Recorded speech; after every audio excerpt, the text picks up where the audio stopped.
Welcome, I'm Nick Tillett. In this, the sixth and final video of our Inter-Row Vision Guidance training series, we'll be looking at the configuration editor, what it does and how to use it. Other videos in this series take you all the way from how our systems work through to creating configurations for crop or machine geometries you have not already got preset configurations for. You can select the video you need from our website and view it as many times as you want. The same material is covered in rather more detail in our reference manuals, which can be downloaded from our website. The Inter-Row reference manual is available in English, French and German languages. So, firstly, what are configurations? They are files that contain all machine and crop parameters that can change between alternative applications. For example, parameters relating to machine geometry or sensor choice, such as camera height or position sensor stroke. Putting these parameters into configuration files rather than hard coding them into the application allows the guidance software to be written in a generic way that offers a great deal of flexibility to machinery designers. For example, our Inter-Row guidance software can, as standard, accommodate front and rear mounting, side shift and disc or wheel steering. We can take data from multiple cameras and steer multiple independently guided sections. We scale from very large machines tracking tens of rows in a variety of patterns down to very small machines tracking as little as a single row. We can accommodate a wide range of sensor types and in many cases take data from alternative sources. All these can be accommodated just by changes to configurations. There are therefore a large number of parameters stored in a configuration, but for a given machine type, it is usually only necessary to change a small number of them between applications. Defaults for generic designs have been created, so implement manufacturers only need to alter specific items, such as side shift stroke, to customize the default to a specific machine. Configurations make life simpler. From the user's perspective, all the potential complexity is hidden. Users are only required to select from a limited number of preset configurations tailored to their particular machine and setup. Most machines only require between 1 and 3 configurations, but if necessary, up to 32 can be accommodated. So, when users go to the field, they only have to set the appropriate crop height for the day and to select the correct configuration. They are then ready to go. So what does the configuration editor do? Whilst the number of parameters that need to change is small, we do need a way of making those changes. The configuration editor is designed to do that job. As well as its function as an editor, it also provides some guidance on how to select values via a help facility. It also checks parameters for compatibility and warnings are issued or guidance offered if certain criteria are not met. The editor is intended for use by manufacturers and dealers. However, keen, experienced users have been known to successfully edit their own files, and we have no problem with that. On request, we can supply customized default configurations which can minimize or even eliminate the need for editing. In the remaining slides, we will explain how to use the editor and we will give some examples of how to make commonly required edits. You can enter the editor from either the home screen or the advanced settings and diagnostic page by touching on the paper and pen symbol. Having touched the button, you will be asked to enter a 4-digit PIN code. This is not intended to be high security, but should prevent the casual user from accidentally getting into a position where they can alter important settings, though you should always have a backup file ready, just in case. The default code is 1234. If required, you can reset that code from the Advanced Settings and Diagnostics page. If you change your mind and want to go back, touch on the bottom right home screen button. If you get the code wrong, you'll be returned to the home screen automatically. If you find you are locked out, contact your dealer for reset instructions. If you get the code correct, you will enter the editor. This is the top page of the editor.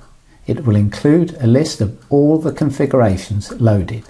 If you touch on one of the configuration names, its text will turn white to indicate it is selected.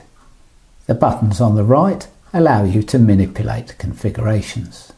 The top right button with the drawing of a single file and a plus symbol creates a new configuration. If touched, you are presented with a series of choices regarding the type of machine you want to create a configuration for. For example, steering method. Following these choices will eventually lead to a default configuration that offers a starting point. The newly created configuration will be added to the list and given the name New and selected Ready for Editing. However, it is very rarely advisable to create a new configuration from scratch in this way. It is usually easier and safer to use the copy function by selecting the file you want to copy and touching the next button down with the to folder symbol to create a new file based on one that is already known to work. That new file is added to the list with the name New. It is selected and ready for editing. This is the preferred method for creating a new file on a working machine. The third button with a file and pen symbol starts the editing process on the selected configuration. It presents a list of configuration parameters that are available for editing. Touching the fourth button down with a bin symbol deletes the selected file.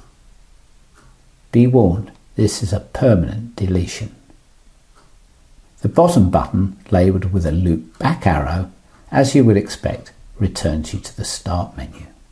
Note, when you next run the system, you need to select the appropriate configuration, as editing a file does not automatically select it in the main application. Having opted to edit a configuration at the first level, you have the option to edit the name. If you have just created a new file, then you want to change it from new to something that will be meaningful to the end user. The configuration name can be up to 8 characters long. That might be descriptive, such as beat, or it might be numeric, such as 3-row 50 centimeters, indicating the configuration is to follow 3 rows of crop grown with a 50 centimeter row spacing. To edit a name or parameter, touch on it. Its text will turn white, and an alphanumeric keyboard will pop up, which you can use in the normal way. Note the red question mark key. If you touch on that key anywhere in the editor, you will be offered a context-sensitive help message. This can be very helpful, so do use it. In this screen, you also have the opportunity to edit parameters associated with machine sections and cameras. The section is a frame that moves with its cameras. Most machines only have one section, but if you wish to track multiple independently planted bouts, then you need multiple independently steered sections. This particular machine is only fitted with one section and one camera, so both have the index of 0. For reasons of computing history and convenience, component index numbers start with 0. So, for example, for a 2-camera system, the first leftmost camera will have the index 0 and the second camera index 1. If you touch on the blue index number in the square brackets on the Edit section or Edit Camera line, you will be able to edit the associated parameters. Finally, whilst we're in this screen, the topmost button on the right with a spanner ++ symbol toggles between advanced and standard modes. The advanced mode offers a choice of more parameters for editing, but is only required to make the less common changes. Wherever possible, stick to standard mode. The button below toggles between metric and imperial units. This changes the units used on all screens. Again, as normal, the loop back button takes you back up a level. We will now explore what happens when you touch the Edit Section 0 index. Here we see the section parameters you can edit in the standard mode. The first is width. This is the working width of the machine and is used solely for determining area worked. It has no bearing on guidance performance. Below that, there is a list of the cameras used to guide that section.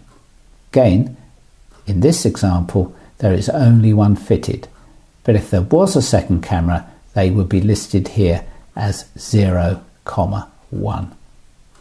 The bottom line offers the opportunity to edit steering parameters. You can find more detail on these in the manual. Go back to the previous screen with the loop back button. This time, touch on the 0 inside square brackets on the Edit Camera line. Now we can edit camera parameters.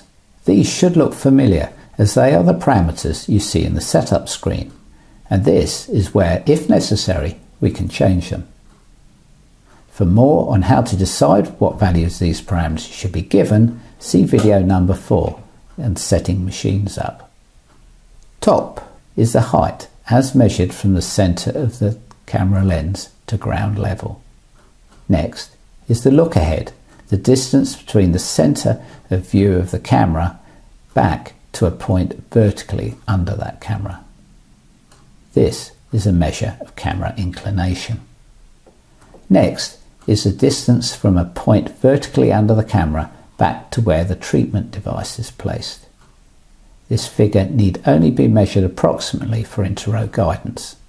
It is used to calculate the offset due to implement heading angle. Next is the number of rows that camera is attempting to track. And finally is the spacing between rows. In this example, we have an even number of rows, and setting the row spacing is straightforward. There are 4 rows we want to track, and the spacing between rows is clearly 0.4 meters. This example is slightly more complicated. There are 5 rows we want to track, which is fine, but the spacing between those rows is not even. The outer rows are further apart than the inner rows. To express that, we list the different row spacings starting with the central row spacing and working out. Our system assumes symmetry, so it is important that the pattern is the same either side of the camera center line. In this case, working out from the center, the inner row spacing is 0.4 and the outer spacing is 0.5. We put a comma between the numbers to separate them. In a similar situation with 4 rows, which is an even number, the row spacing would be 0.8, 0.5. We can expand these principles to cover quite complex patterns, in this case of triple rows, typical of crops like carrots. We want to follow 3 triples, so the number of rows is 9. To get the row spacing, we simply start at the center with a 0.05 meters between the central and first row and work our way out, listing each spacing at a time until we get to the edge of the pattern. Note that As always, the pattern is symmetrical about the centre line. Here is another example using the same principles, with even more rows, 12 in this case. But the principle is the same. Working out from the centre, the row spacing list just gets a bit longer. The decision on how many rows we attempt to track will depend on the field of view of the camera. In general, the more rows and the longer the length of row in view, the better. But there will be some practical limitations on camera position and orientation. So it is often a case of positioning the camera to maximise the view, then working out how many rows it is possible to track. In this example, we can follow 3 rows. Note that in order to completely track a row, we need at least half the row width to be in view to the side of the outer row. In this example, that requirement has been met and all 3 rows will be tracked from the top to the bottom of the image. You should receive no warnings entering this configuration. Perspective means that this condition is met at the top but not at the bottom of this image. This will trigger a warning. However, it is only a warning. Our software will automatically stop tracking outer rows lower in the image whilst continuing to track all rows at the top. In this illustration and on the live working screen display, the tracked part of a row are shown as solid green lines and the non-tracked part of rows indicated by dashed green lines. So in this case, the machine will be tracking on a single row with support from the outer rows at the top of the image. This is significantly better than following a single row, but if you were able to increase camera height to get a wider field of view without the tractor or implement getting in the way, then that would be better still. In this situation, where you're attempting to follow only 2 rows and they cannot be tracked at the bottom of the image because they are too close to the edge, then this is not acceptable.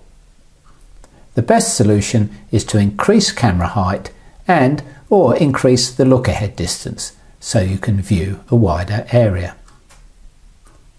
If that is not possible, you may have to consider following only 1 row and fitting a second camera following a second row for added reliability. Whilst not very robust to difficult situations of poor crop emergence or high weed infestation, single row configurations do have the advantage of not being sensitive to template match. Middle is middle for both template and crop row, making calibration less important, except for the calculation of things like speed via visual odometry. As we mentioned earlier, the standard version of the configuration editor is all you need to change standard things such as camera height and row spacing.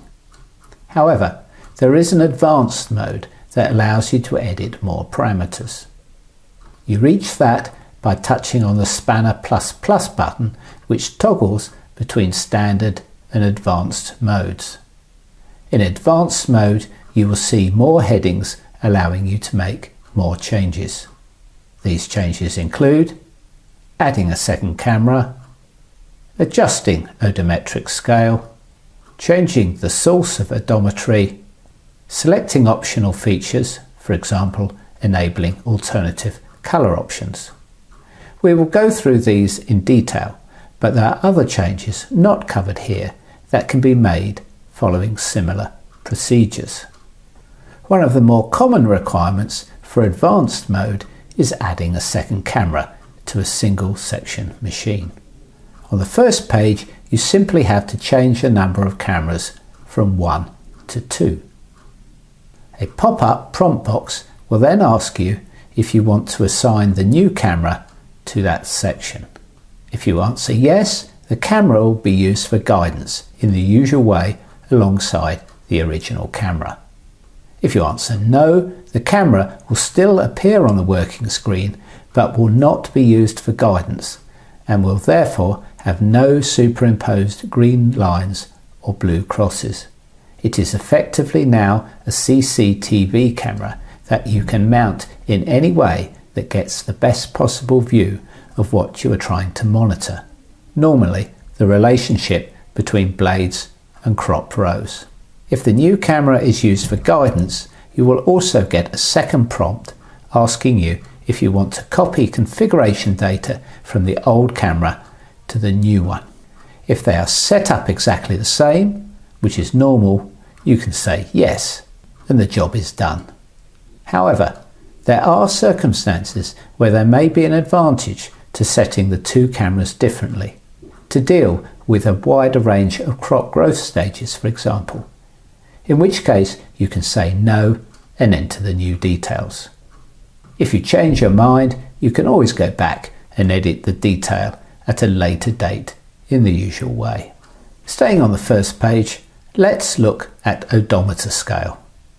This is the distance travelled between pulses from your distance measuring device. It has the units of meters per bit. If you are connecting to a tractor 7-pin ISO socket, the odometer scale number should be set to 0.00769.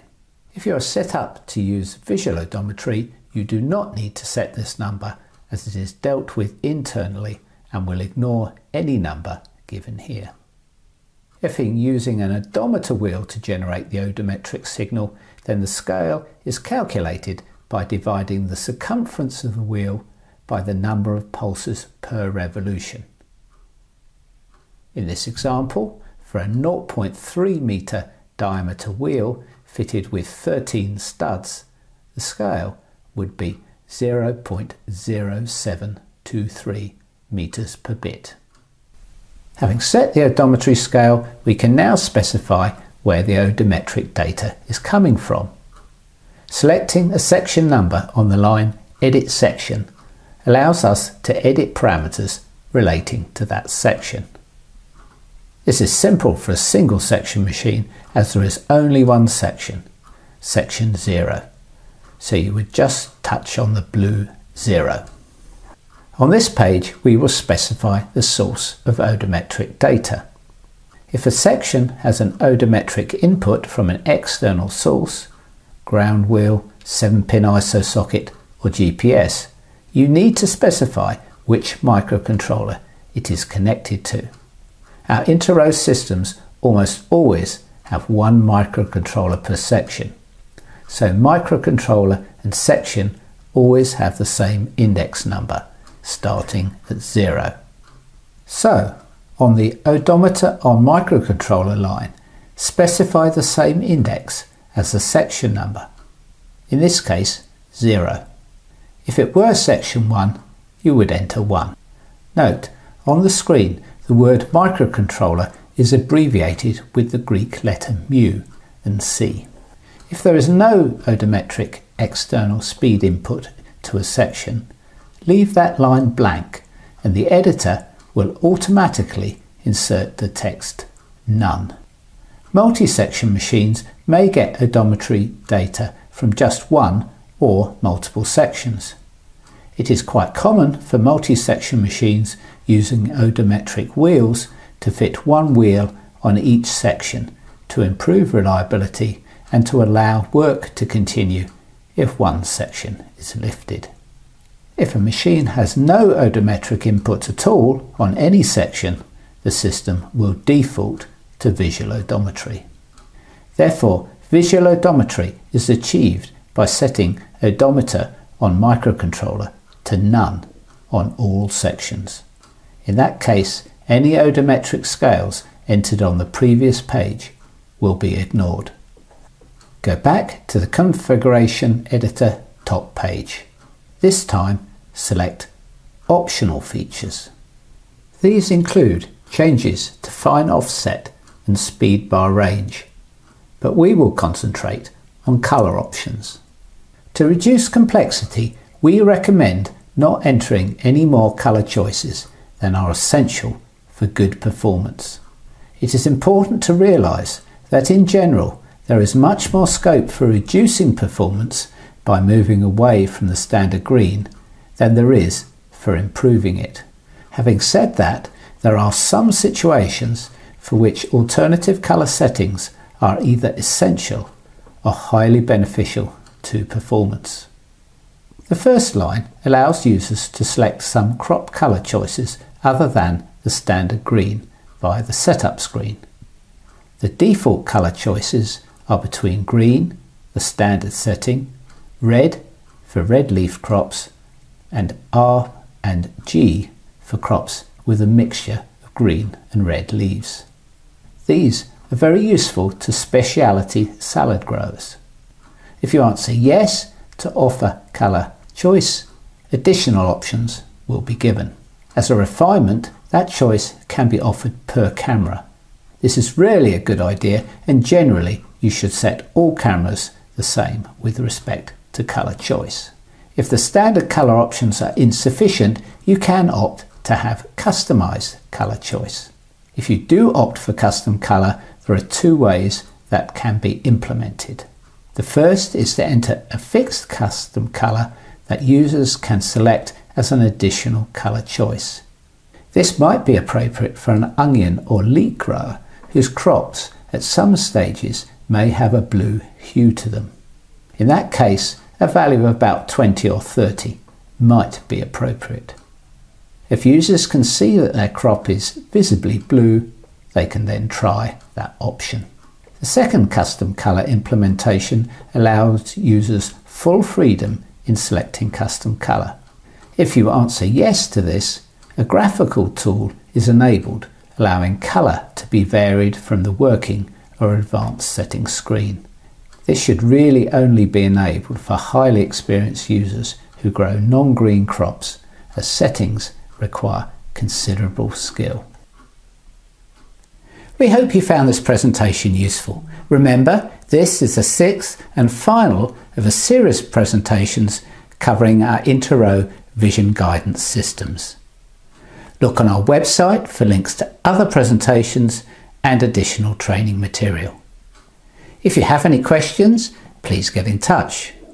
Thanks for watching and good luck.